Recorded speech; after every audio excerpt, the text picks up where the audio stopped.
আসসালামু আলাইকুম ও রহমতুল্লাহ। সম্মানিত ভিউয়ার্স, সবাইকে আন্তরিক শুভেচ্ছা ও অভিনন্দন। আজ আমি কথা বলবো আধুনিক কৃষির এক গুরুত্বপূর্ণ বিষয়, মিনি ট্র্যাক্টরের চাষ নিয়ে। বাংলাদেশ একটি কৃষি নির্ভর দেশ। আমাদের দেশের অধিকাংশ মানুষ কৃষির সাথে জড়িত, কিন্তু দুঃখজনকভাবে এখনও অনেক কৃষক ঐতিহ্যবাহী পদ্ধতিতে চাষাবাদ করে থাকেন, যা অনেক সময় এবং শ্রম উৎপাদন খরচ অনেক বেশি হয়ে যায়। তাই এই জায়গাতে এসেছে আধুনিক সমাধান, মিনি ট্র্যাক্টর বা পাওয়ার টিলার। ছোটো আকারে এই যন্ত্রটি শুধু চাষের কাজ নয়, বরং জমি চাষ, মাটি প্রস্তুত, বিভিন্ন অনেক কাজ করে থাকছে, অনেক অবদান রাখছে। আজ আমরা ভিডিও দেখব প্রথম চাষে কেমন হয় এবং শেষ শেষ দুই চাষ কেমন হয়, অথবা বাংলায় বলে দোয়ার। তো আমাদের সাথে থাকুন। মিনি ট্র্যাক্টরের কিছু সুবিধা বলবো। এটি চালাতে অনেক সহজ। একজন সাধারণ কৃষক অল্প প্রশিক্ষণে চালাতে পারেন। কম জ্বালানি খরচ, বেশি কাজ করা হয়।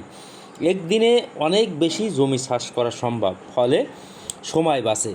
এতে শ্রমিকের প্রয়োজন কমে যায়, কৃষকেরও খরচ কমে যায়। মিনি ট্র্যাক্টরের দাম তুলনামূলক অনেক কম, যা ছোটো মাঝারি কৃষকদের সবাই কিনতে পারে।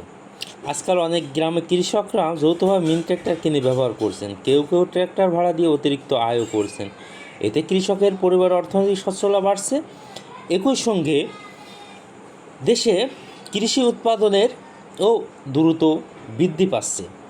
যেমন আগে 1 বিঘা জমি চাষে 6-7 ঘন্টা কোন, কিন্তু এখন মিনি ট্র্যাক্টরের 1 বিঘা 1 ঘন্টাতে সম্ভব হচ্ছে। বন্ধুগণ, দেশের কৃষি আধুনিক দেশ, টেকসই ও লাভজনক করতে আসুন আমরা সবাই স্মার্ট বাংলাদেশ গড়ি আধুনিক কৃষির মাধ্যমে।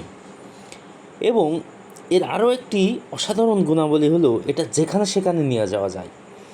কারণ বাংলাদেশ কিন্তু এখন ফল চাষে ঝুঁকেছে কৃষক, তাই ফল চাষের কারণে যেখানে সেখানে বড় গাড়ি নিয়ে যাওয়া সম্ভব হচ্ছে না। কিন্তু এই মিনি ট্র্যাক্টর আমরা যেখানে সেখানে নিয়ে যেতে পারছি। সো এইটা হচ্ছে সবচেয়ে বড় ভূমিকা রাখছে এই মিনি ট্র্যাক্টর। এখন আমরা দেখব যে আমাদের প্রথম চাষ কেমন হয়েছে এবং এর দোয়ার চাষ কেমন হয়েছে।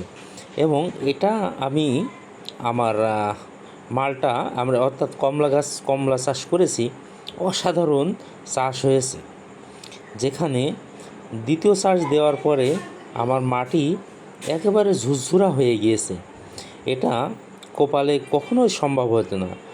এবং আমি এখানেই বড় গাড়ি নিয়ে যাইতে পারছিলাম না, বিধায় এই ছোট মিনি ট্র্যাক্টর দিয়ে চাষ করেছি। ভাবছিলাম কেমন হবে, এখন দেখছি অনেক ভালো চাষ করা সম্ভব এই মিনি ট্র্যাক্টর দিয়ে।